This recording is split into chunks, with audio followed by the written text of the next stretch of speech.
Magandang buhay. 1, 2, 3, welcome! Welcome na naman po sa panabago namang vlog ni Michikoy and good morning. So, for today's video, another Almula app tutorial na naman po ang ating pag-uusapan. So, yung last vlog po natin, patungkol po yun sa papaanong mag-a-add ng beneficiary. No, kasi may bago kang padadalahan. So, wala siya dati sa mga listahan ng pinapadalahan mo, bago.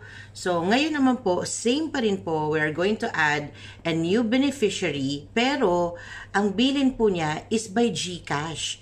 Gusto niya makatanggap ng perang mula sa iyo, sa magpapadala, kung saan manggaling saan ka man dito sa Kuwait, ang gusto niya, ma-receive niya sa kanyang GCash.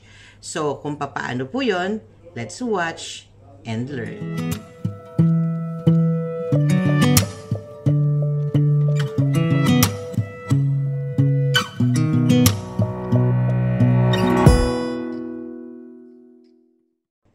So, punta po tayo sa ating Almula app. Yan po yung rate ngayon, 183.9. Ang gamit ko po yung fingerprint to log in. Ito po yung ating dashboard and mag-add beneficiaries po tayo. So, makikita po natin, iyan nga po yung lahat ng mga beneficiaries na meron po tayo dito sa ating application. Mga nakasave na po yan, napadalahan ko na po yung mga yan. So, click nyo lang po yung add beneficiary by myself kasi alam ko lang pong gawin.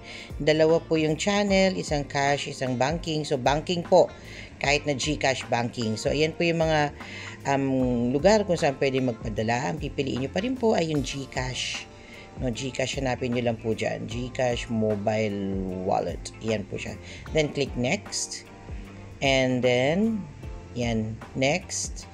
I-type nyo lang po yung first 3 letters doon and then yung sa baba niya, ganun pa rin po, GCA. Click nyo po yung may mga numbers na yun. Yan, nakita nyo po. And then yung account number is yung mobile number po niya. Savings account. And then next, i-fill up nyo lang po kung ano yung mga hinihingi dyan. So, yung second name, ang nilalagay ko po doon is yung family name po sa second name. And then, of course, anong relationship po natin, yung susunod po dyan. Anong relationship nyo doon sa pagpapadalahan. Yan po yung mga choices. Asawa mo ba, kapatid, sarili mo, di ba? And of course, Filipino. Then, click next.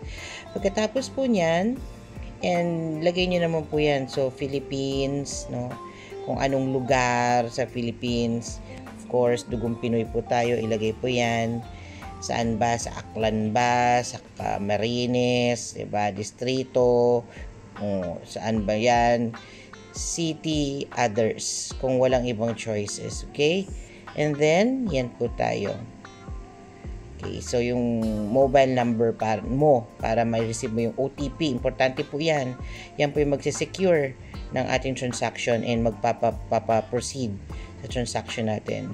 Don't share your OTP. So, ayan na po, success. No, nakasave na po yung bago nating beneficiary and after 5 minutes, pwede na pong magpadala. Okay, so I hope you have learned something from our very short vlog today. And if you haven't subscribed to my YouTube channel, please don't forget to hit the subscribe icon. Ting! And yung maliit po na kalembang. Ting-ining-ining-ining. Click nyo na rin po yan so that you will be notified in case I have a new vlog. Magandang buhay and God bless us all.